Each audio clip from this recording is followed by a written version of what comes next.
Mark Robinson, the scandal-plagued Republican nominee for North Carolina governor, is refusing to drop out of the race, despite a damning CNN report that found between 2008 and 2012, Robinson made several inflammatory posts on a pornography website's message boards, including calling himself a black Nazi. Yep, can't make that one up. And expressing support for reinstating slavery. In fact, he said he'd like to buy a few. NBC News has not independently verified that report. Robinson denies he made those posts. NBC News reports Trump is not pulling his endorsement of Robinson, however. The Harris campaign is now running this ad in North Carolina. And he's been an unbelievable Lieutenant Governor, Mark Robinson. For me, there is no compromise on abortion. I think you're better than Martin Luther King. We could pass a bill saying you can't have an abortion in North Carolina for any reason. The abortion in this country, it's about killing a child because you aren't responsible enough to keep your skirt down. I've been with him a lot. I've gotten to know him, and he's outstanding. Donald Trump and Mark Robinson. They're both wrong for North Carolina. Alicia, the idea of peas and pods come together for me on this one. I mean, it's just you have a situation here where yet again the Republican Party, as we saw with Herschel Walker, as we've seen with other candidates, are promoting and pushing up the vile underbelly of the community and saying, hey, this is us. And in my view, this represents today's Trump MAGA Republican Party, because these are the kind of candidates that not only are they promoting, but when they're found out, they refuse to back down from. They double down. The silence from, other Republican governors, the silence from the congressional delegation. Yeah, they're taking down their photos with Mark Robinson, but they're keeping their mouths shut. You and I were on air together as this story was breaking earlier this week, and we had the same response, which was like, this is what it took?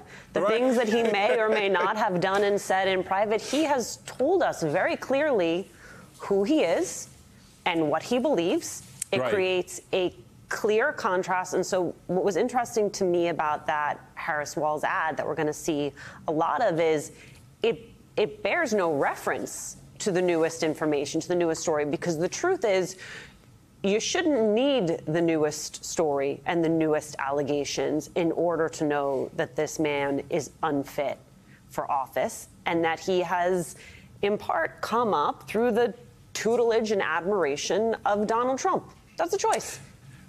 It is very much a choice, and it just... I don't know why the party has moved in this direction, why they think that is the kind of leadership. So let me ask the people of North Carolina, and let me ask all the little MAGA heads out there who are supporting this guy. So when you sit down with your 10-year-old son, you're saying, here's somebody I'd like you to be like. This is what I want you to follow this guy who says what he says about women, who wants to be a Nazi. I don't care, black or white, Nazi is Nazi, right?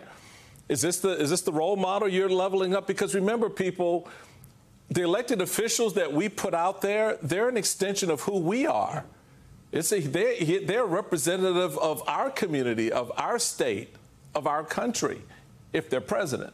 So, what does it say? What kind of conversations are you having with your sons and daughters when you sit there in North Carolina looking at supporting this guy for governor? What are you telling your kids? Right, and that's sort of the morality identity question, which I think is the more important question here, the one that you're driving at. I do want to layer in, though, also the strategic conversation and what is happening among advisors of President Trump. This is reporting from NBC on Friday. There are pockets of advisors within the Trump campaign who have quietly been urging him to withdraw his endorsement of Robinson.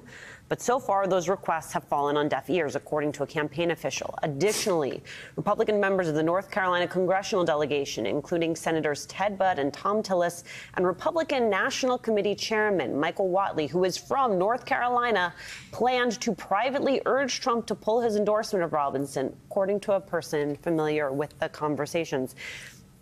Yet another example of, in normal times, this would, at a minimum, be the strategic move, given he's already out there, he's already supporting him. It would go back to our conversation about this was the thing that did it. But he won't even listen to those advisors. The Democratic Party, on the heels of a terrible debate by the President of the United States, made a public entreat to him to consider some other options, stepping down. The Republicans are quietly having conversations, whispering, oh, could you please tell him, could you pull your endorsement? That tells you all you need to know. The fact that you're saying all of this quietly says you're not serious, you don't really care, you're just going to go on the record and saying we're telling him not to do it. But put your name on a piece of paper so that we can read your words telling Mark Robinson to step out of the race, or now at this point Donald Trump to withdraw his endorsement. They won't, because they are hook, line, and sinker all in on what Mark Robinson represents as today's MAGA Republican Party.